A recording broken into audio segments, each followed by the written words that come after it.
Aujourd'hui, on va vous parler d'un sujet qui intéresse pas mal de marketeurs et de dirigeants. On va parler CPA ou CAC et vous allez voir pourquoi c'est crucial pour votre business.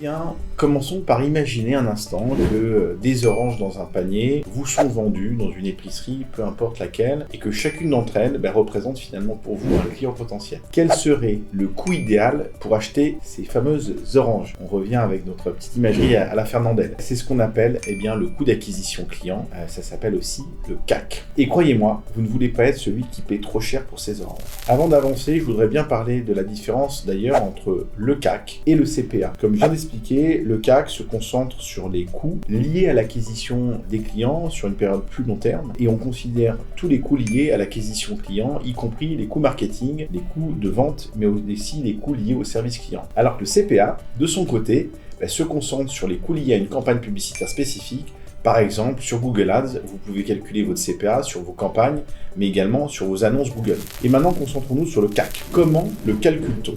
La formule de base est la suivante. Prenons un exemple pour bien comprendre.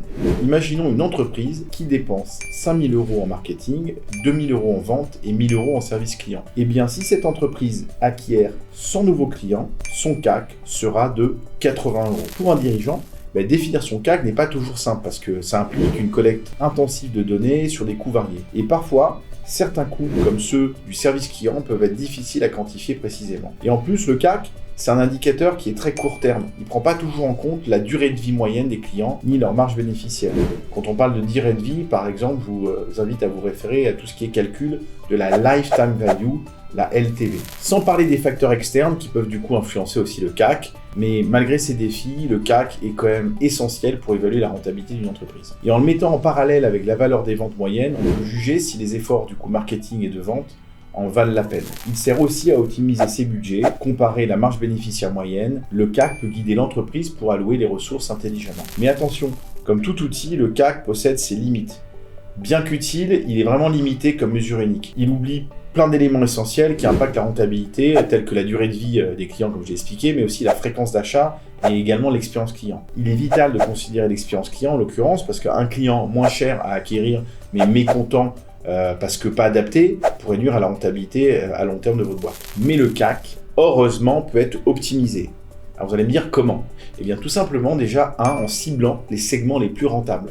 Ceux avec une longue durée de vie, par exemple, ou sinon une marge bénéficiaire élevée. Le deuxième élément, en optimisant tout simplement vos canaux marketing. Troisième façon aussi d'optimiser son CAC, en optimisant tout simplement votre processus commercial. Une équipe bien formée et efficiente peut évidemment réduire considérablement le CAC. Si vous avez un meilleur taux de closing, forcément, à niveau d'investissement égal, plus de ventes. Et enfin, n'oubliez pas la fidélisation. Un client satisfait coûte moins en service après-vente et augmente considérablement la durée de vie moyenne du consommateur. Pour résumer, comment optimiser le CAC? En se concentrant sur les bons canaux, en automatisant les processus. Enfin, il y a aussi une petite subtilité à connaître, le CAC chargé et non chargé. Le CAC chargé prend tout en compte, toutes les dépenses, tandis que le CAC non chargé se concentre uniquement sur les coûts directs de vente et de marketing. Chacun a ses avantages et inconvénients, mais le suivi de ces deux indicateurs peut vous donner une image complète de votre campagne. Vous avez envie d'aller plus loin dans le développement de votre activité e-commerce, dans l'activité B2B.